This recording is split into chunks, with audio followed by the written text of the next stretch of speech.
me the other day, how do you pick the artists?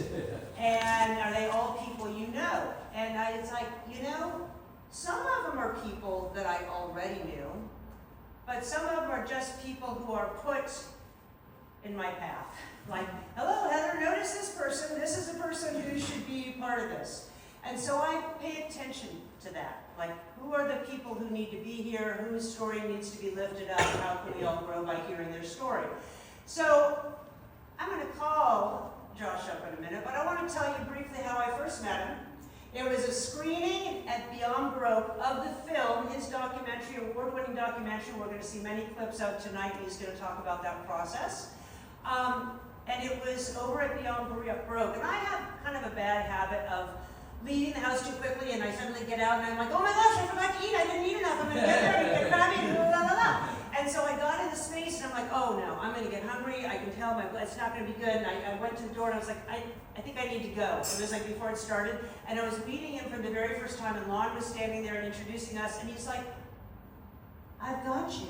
I've got things in the van. And he went out to the van, and he comes back out, and he brings me, okay, this is probably not accurate, but it's the spirit of it. It's like he brings me this beautiful bag of like hand-cultivated cashews from like Tibetan monks or something. Like something. He's like, this is for you. I want you to be happy. I want you to be full. I want you to have love. And it was like, you were just like the nicest guy. Anyhow, so that was my first real interaction with him.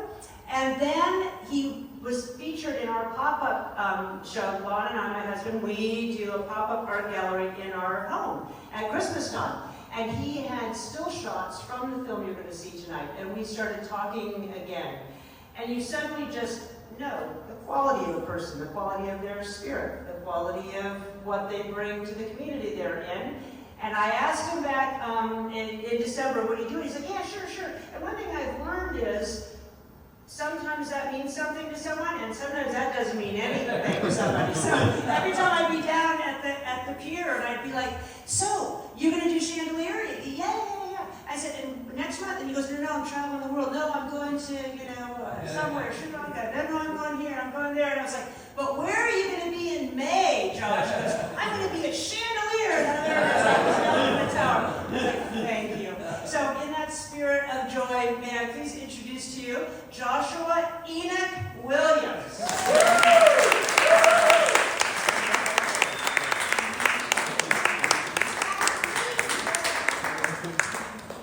I said that we would sit here for a few minutes because I do like to take a minute to get to know our artist before I turn it over to him to talk about his art. Because tonight we're actually going to be hearing from an artist about an artist. So it's like a twofer, really. But I want to start out talking about just you. I want to talk about your formation. Where were you born? Where were you raised? In the San Fernando Valley, in West Hills specifically. Okay. Your mom is still there, right? We wanted to get her here tonight? Yeah. I was there last night and we talked, and it's not a good time of day for her to come down this way, so she couldn't make it.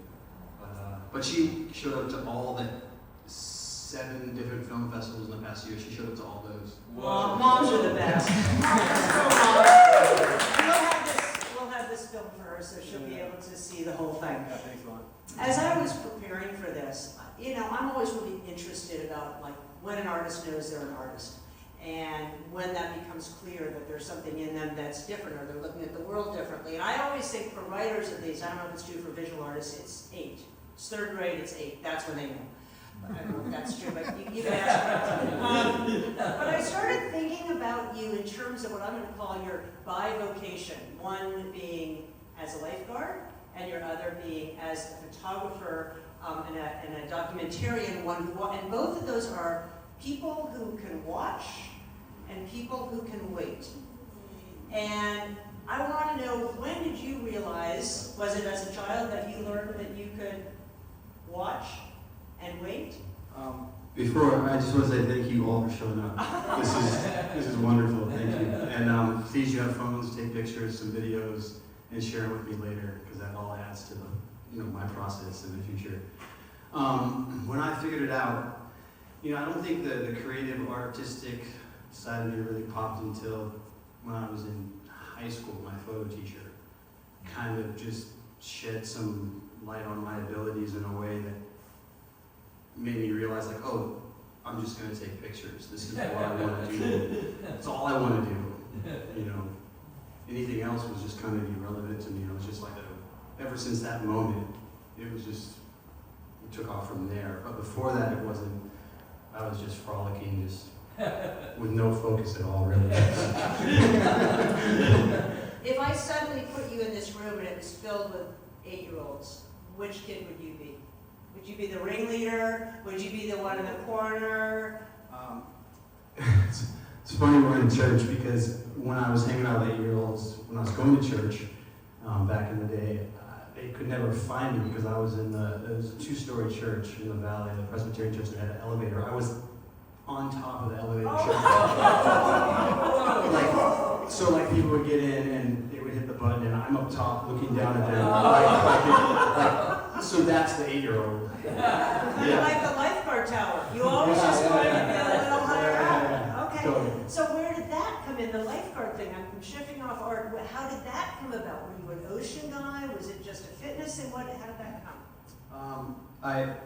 I swam competitively all through high school and college and had a lot of energy, and some of my peers and teammates in the club teams realized that, I was quick, I was fast enough to go to Division II, and they were just kind of pushing me to get out of the pool lifeguarding system. That was like my small little job in the summertime, just like lifeguard at the pool. They're like, you can make way more money at the beach, and it's way more dynamic and exciting.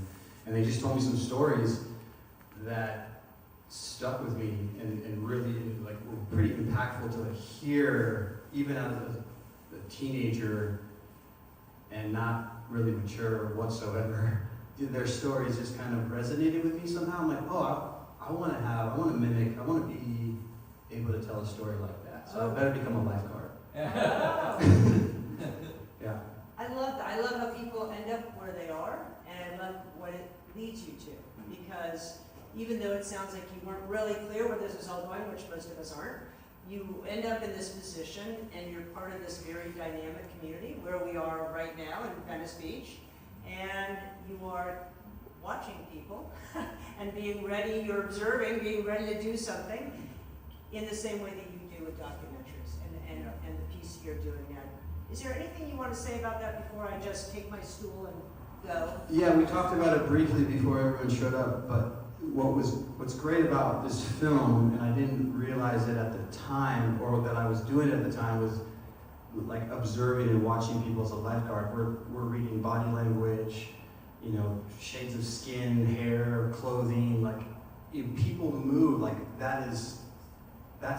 take those gestures and I come up with a plan to keep that person alive.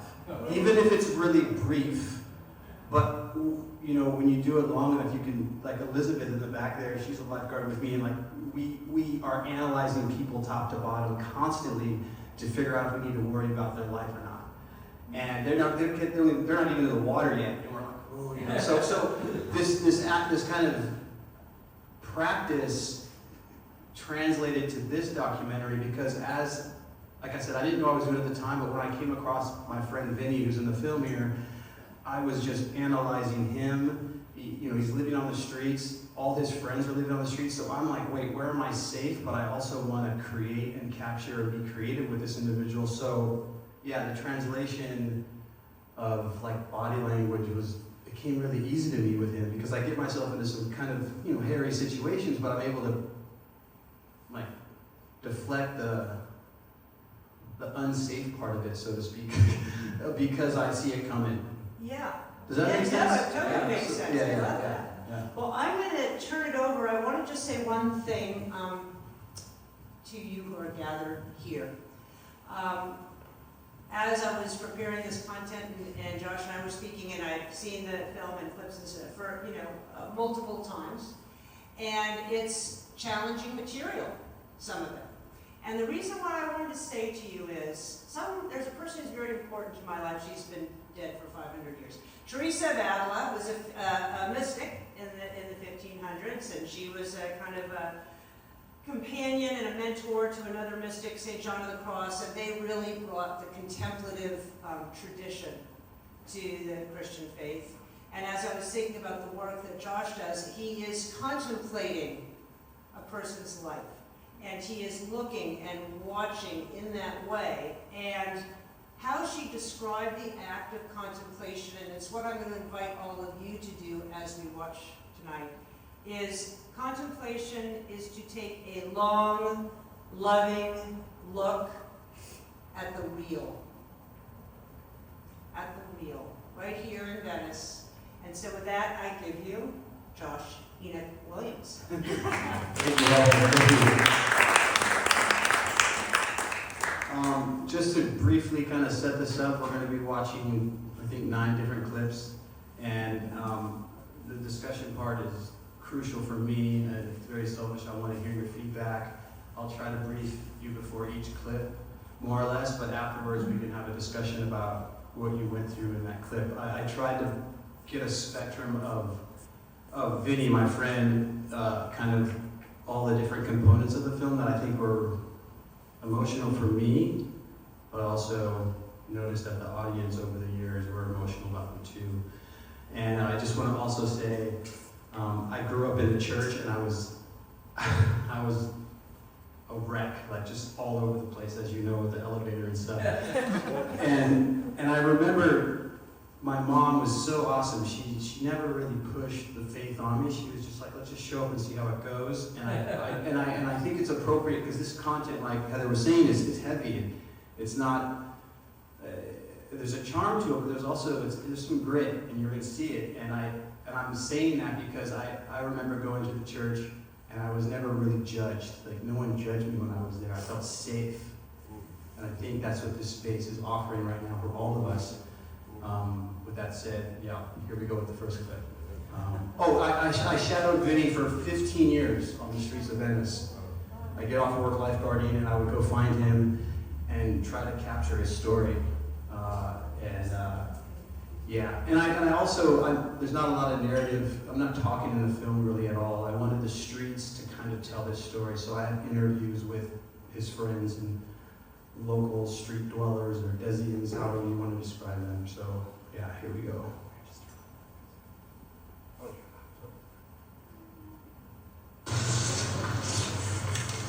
Vinny is all about the art. He's one of those artists that are just like, that's his life, that's like his heart, that's his passion. So when anybody else shows interest in that, he really will advocate it, and he'll really support you in that, in the arts. I don't know, I just think just a person following his passion. Hey, how you doing? This is an infomercial. Hi, I'm Vincent. You know, look, I think I'm a clown or something, but I'm a local artist. I'm here on Venice Beach. What I need is a studio. Can you say studio, boys and girls? Right on. Now, back to the show.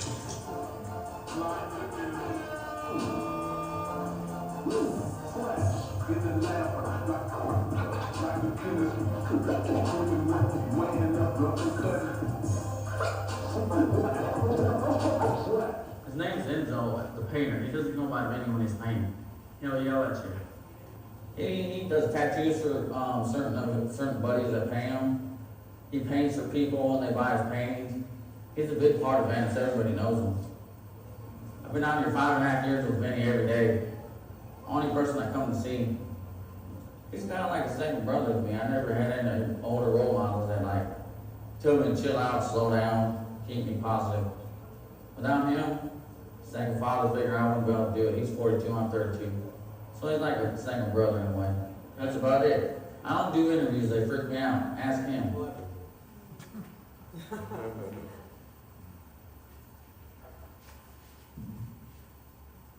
So yeah, just throwing it out there. This guy Frank, I saw him here actually last year.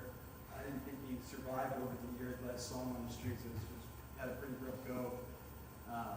But when I got this interview, I realized like Vinny, as discombobulated as it might appear, you know, when you're down there just visiting the streets of Venice, there's relationships going on that a lot of people don't get to hear about or talk or like feel or see. Like, it's intimidating to talk to folks down there, you know. I'm not asking people to be naive, but I was like, I gotta go beyond this, and I gotta see what's going on with him and the folks down there. And this is just a moment where he's like, Vinny's like a father figure to me. You know, he tells me to chill out and slow down and take it easy. Like, this guy clearly has some mental health issues, but Vinny has kind of corralled him into a safe space, you know? And I thought that was really fascinating, and that was probably like maybe the third year or fourth year I captured that interview. And then it just kind of started to snowball after that. So, how do you guys feel about that first clip?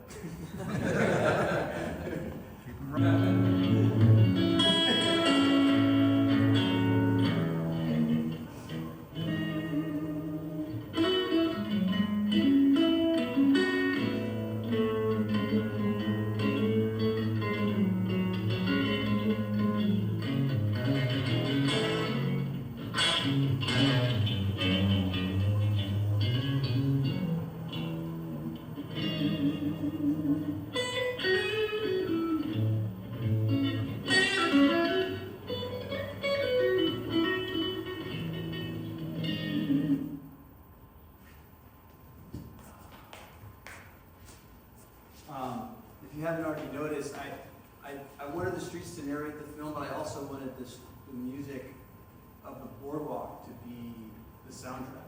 Because there's so much music and musicians down there, so that's kind of, you'll notice that kind of theme that the film is called The Sound of Paint, right? So, yeah, I thought it was appropriate to title it that because the soundtrack is just the streets playing the music coupled with, you know, Vinny's life.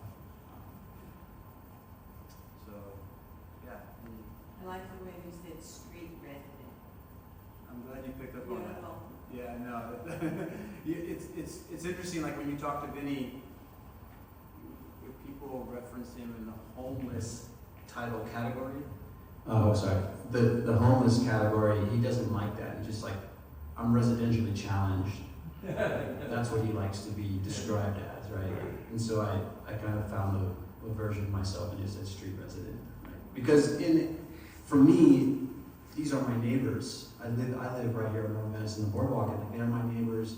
They're residents, you know, in a way. For me, you know, it doesn't jive with all people who are paying rent or have real estate. Get it, but they still sleep in like on my block. They're my neighbors. They're my residents. You know. There's two segments there. There's one love relationship, and then I found out that he had family. You know, and that one didn't hit home to me for a while. You know, but him hiding, like him keeping that a secret for so many years, and like one night he just spit it out. I was just like, he's got kids and grandkids. So it's a tough one for a lot of reasons for myself and when people hear it, you know. Where does my inspiration lie in interviewing kind of untold stories? Yeah, what do you think sparked that idea? Honestly, it felt like it was like a code that I needed to solve, and he just happened to be an excuse to kind of solve this code in my head.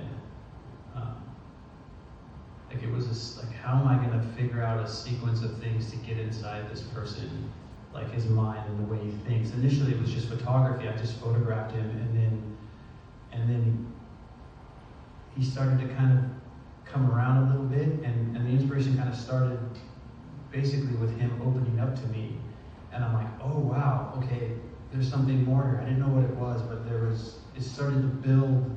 It's hard to articulate. It was like an obsession of I want to go deeper and deeper, and in the wake of that, I got to meet all these other individuals, and I started to get like, oh, that's another code I got to crack, and that's another code I got to crack, and it just started to snowball. And then, you know, maybe 10 years into it, of just filming content, I started creating sequences and different like stories that weren't necessarily tied together, but I'm like, oh, I'm onto something. And so it was like the last 5 years when I realized I need to try to maybe wrap this up. I hope that answers your question. Understand, like I have an opportunity to figure out what's going on with individuals who literally will people just step over them on a day-to-day basis. Yeah. I used to do that. Like I just ignored them, but I had this opportunity to kind of crack this code and kind of penetrate the layers of things that most people don't get access to.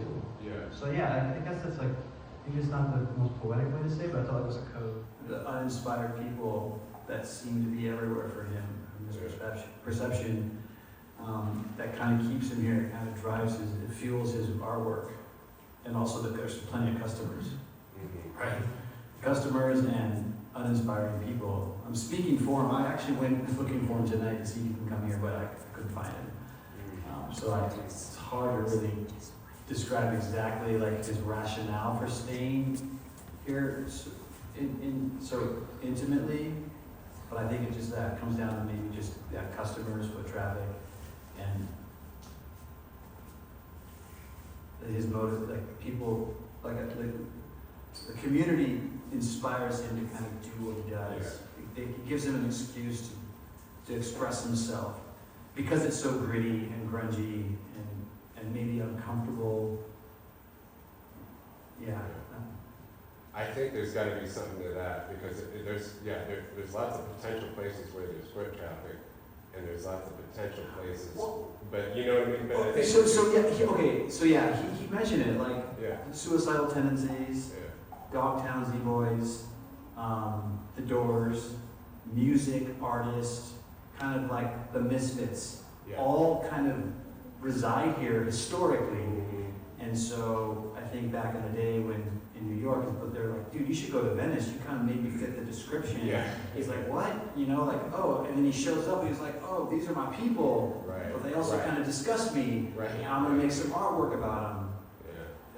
Yeah. Good. Yeah. Don't forget the climate. And the climate. Yeah. Totally. That's a big 100%. part of There's it. showers down there. There's water. At the beach. There's climate.